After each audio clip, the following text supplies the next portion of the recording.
Hey guys, this is the TechnicalET and welcome to the review of the Redmi Note 4. Sorry for the pun. Anyway.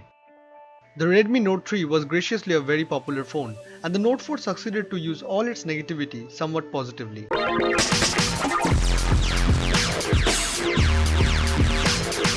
The first example is how good the phone looks after shedding off those curved edges and putting on a little weight.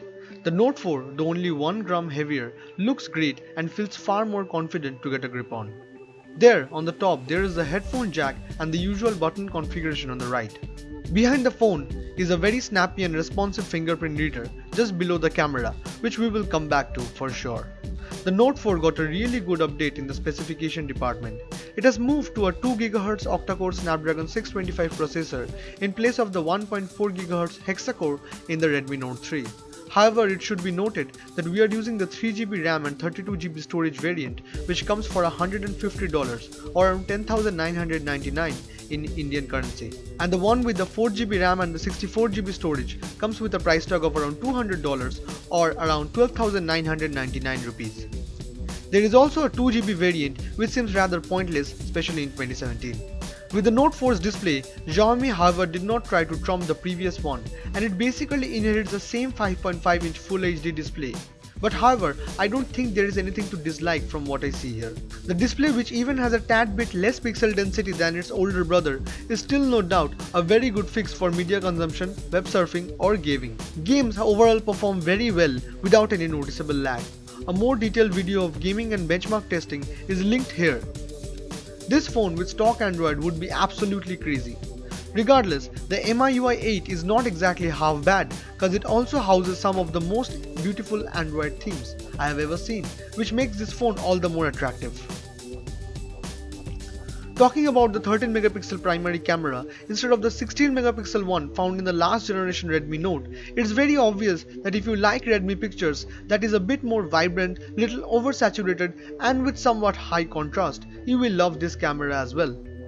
The 5 megapixel front camera can also take 1080p videos, which some people like vloggers may find very useful, and also has something called Smart and Pro Beauty mode, which I have no clue is what and have no interest as well.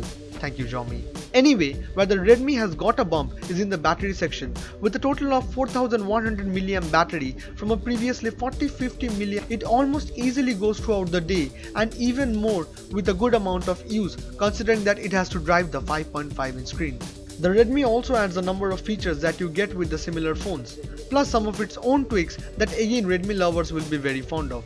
With a recent Android update, the Redmi has switched from Google UI cards to a full functioning Google AI assistant, and from what I hear, you may even get the Nougat update very soon.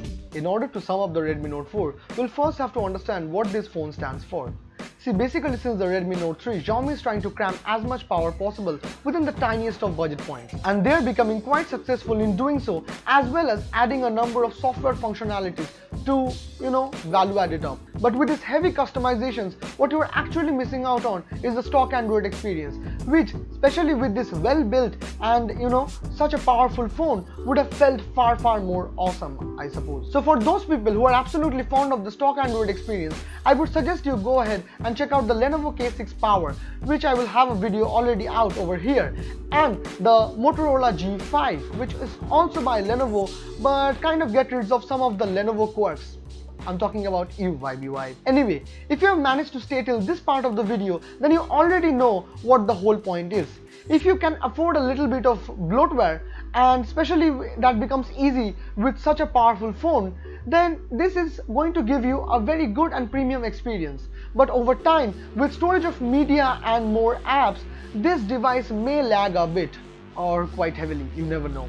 So for this reason, I guess Xiaomi is out with the Redmi 4, which by the time that I'm uploading this video, you will probably see it on sale on Amazon. I will have the link down in the description if you want, and I would probably suggest to go ahead and check that one out, because the Redmi 4 comes with the price tag of the lowest Redmi Note 4 and with the specification of the highest one. So that's worth checking it out.